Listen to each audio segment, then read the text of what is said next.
Right? And what I want you to do is write down what you think is wrong in those areas. Leave at least one open, because we're going to do some sharing. You might hear something that isn't on your sheet. Okay? Well, let's do this work and let's see what it is. So here comes the interactive part. Our world. What is wrong with our world? What do you see if you look out at the world today and you recognize that there's something wrong with the world? What is it that you see that you think is deeply wrong with the world? Raise your hand and speak up. Yes. Excuse me? War. Great. Selfishness, hate, and racism. Greed, selfishness, hate, and racism. Those are easy things, right? No. Right? War, greed, selfishness, hate, racism. Yes. Famine. Great. There is huge amounts of famine going on. We seem to be having in a world. There's a great food crisis going on right now. Yes, the battle. Not an easy one. The suffering of Palestinians. Okay, suffering of Palestinians, and I'm going to say a suffering of a lot of people who are at the plight of, in add suffering of Egyptians right now. Right? We got a lot of people who are suffering. Okay? Yes. Okay, an unequal distribution of wealth. Great. Right? We'll talk about that in terms of distributive justice. Great, so keep that in mind. Yes? Radicalism of beliefs.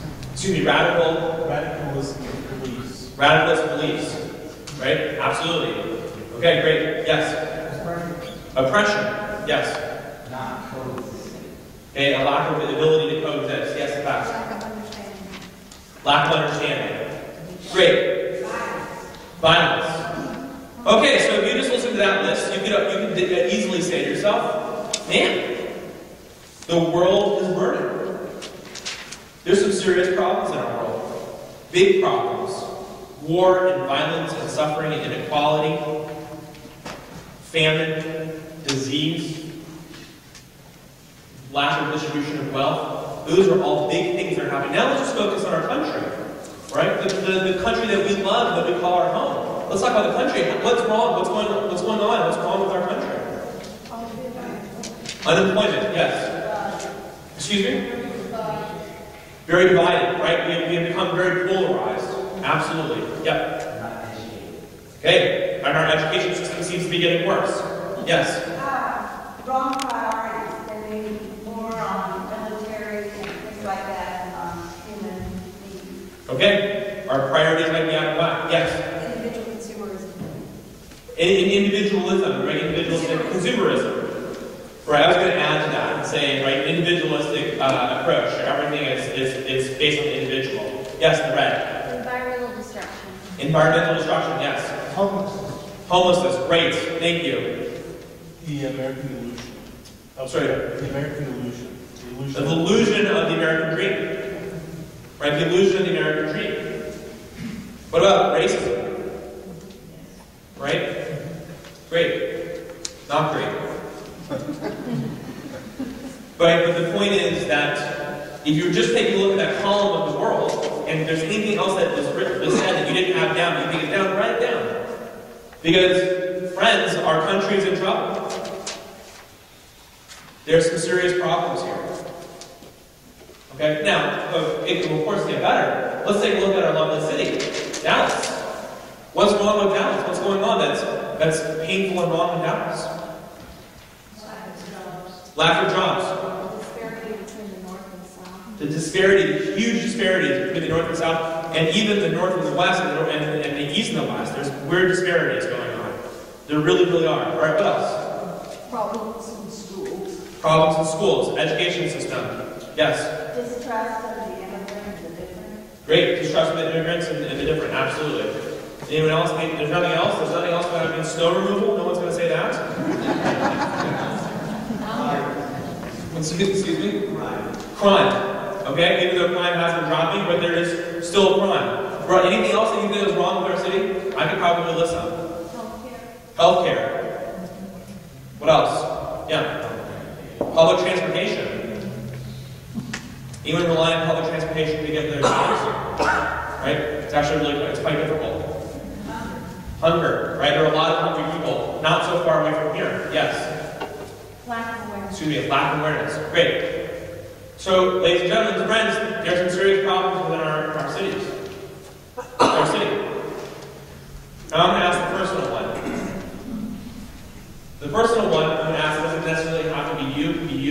what you love. I'm going to ask you what kind of challenges you and your family members are experiencing. What's keeping you up at night? What's preventing you from sleeping? Yes? Neither one of our children can afford health care. Great. That is something that we've been hearing at Temple Emanuel a lot. Our children cannot afford health. How old are your children? In their 40s. They're both in their 40s. Great. Do you have children? Great. So not only can they not afford health care for themselves, they're also not able to afford it for their children. Okay. Yes? Okay, so there's huge difficulties around getting care and the appropriate care for the autism. Yes? Underemployment or underemployment? Raise your hand if you know someone who is underemployed or unemployed right now. That's a lot of people. Okay? What else in the back? Yes? Mental health. Mental health. Right? And the Texas State budget just now is looking at cutting mental health dramatically. Of course, cutting everything across the board dramatically. But mental health, absolutely. Texas currently is 49th, I believe, in terms of spending per capita on mental health. Right? We will, I promise you, we will get to 50. We will get there because of the way our budget looks right now.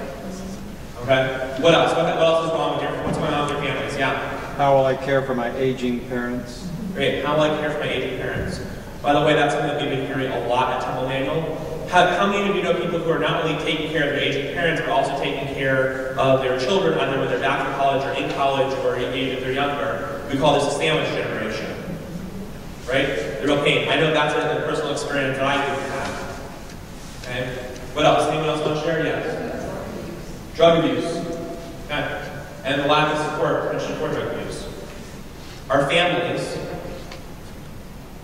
are walking around, and they too are seeing the world burn. And they're asking themselves, where is God? As our world, as our country, as our city, as our family burns. That theological question is real, it is right, and just, and fair to ask. Now, I don't mean for it to all be doom and gloom. Sorry if I just upset everyone in the room.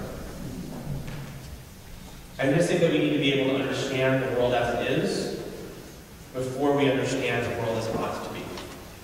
Because if we don't have an accurate picture, if we don't have a clear picture of what's going on in our world, then we cannot adequately think through and work with one another towards solving these problems, sort of solving these issues.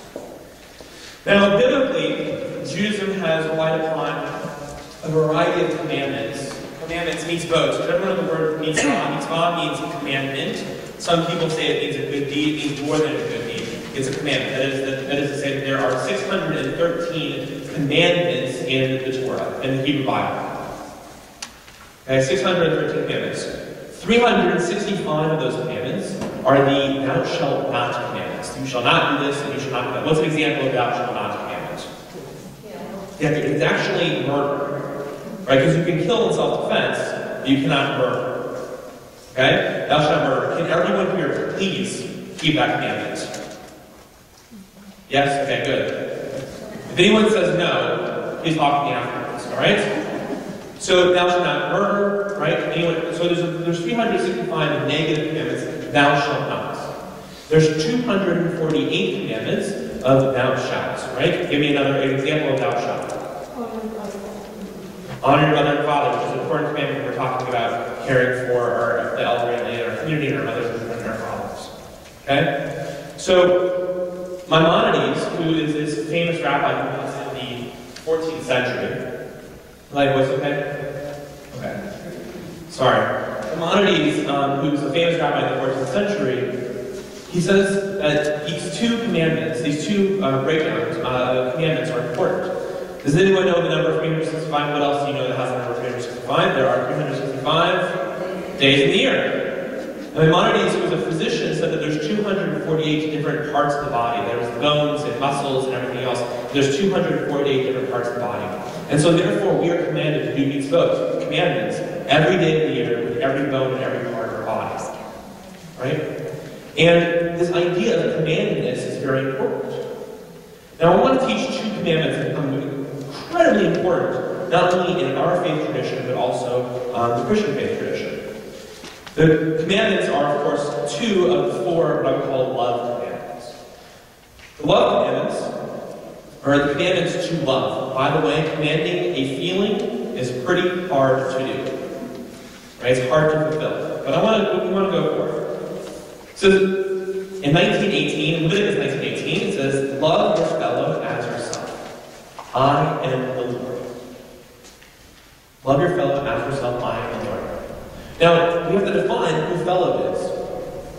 In biblical times, when people of faith communities really lived amongst themselves, your fellow was your fellow neighbor, right? Your neighbor, your fellow religionist. Right? In this case, Israelite. Jew. Love your fellow Israelite or love your fellow Jew as yourself. Love your neighbor as yourself. Basic commandment. Right? So your neighbor is anyone who's living around you. Your neighbor is the people that are close. Now, why do you think you're commanded to love them? Excuse me? That's not yet. That's not yet. That's the next text. Don't go there yet. Yes. Absolutely. Absolutely. Why are we commanded, right, to love our fellow? To prevent wars. We're commanded to love our fellows sometimes because our fellows are the hardest people to love. Right? Sometimes our people, it can be rough. It can be hard to love your neighbor. Right? Particularly when they don't return your lawn equipment. Right? It's hard. But loving your neighbor is a very important idea. And we're taught that we're supposed to love your neighbor, your fellow, as yourself. Now I want to go to Leviticus 19:34. It says, "The stranger who resides with you shall be to you as one of your citizens. You shall love him as yourself. For you were strangers in the land of Egypt. I am the Lord and your God." The stranger is not the fellow. The stranger who lives amongst you is someone who is not your co-religionist. The stranger who lives amongst you is someone who is different than you. Maybe they look different than you. They believe in a different God or have a different religion. They are someone who is not like you. They are a stranger. And yet we're commanded to love them as yourself. Why? The answer is already given, but why are we commanded to love them as ourselves? Because, look at the text. What? Say it. Because God says so. Oh, because God says so. That's true. But what's the reasoning in the text? We're all strangers in one another. No, because we were liberated. Because you were strangers in the land of Egypt. Now, what is Egypt? It's hard because Egypt is in the news a lot today. I don't want to look at the modern Egypt. I'm going to remove ourselves from the modern Egypt right now and go to ancient Egypt. Egypt, for the Jews, was slavery, servitude, pain, oppression.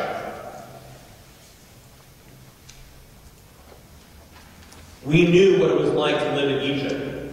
Under slavery, servitude, pain, oppression, where our children didn't have a future. Where you could be killed just for being Jewish. And so we're commanded to love the stranger as ourselves precisely because we know what it's like to live in Egypt. The challenge, however,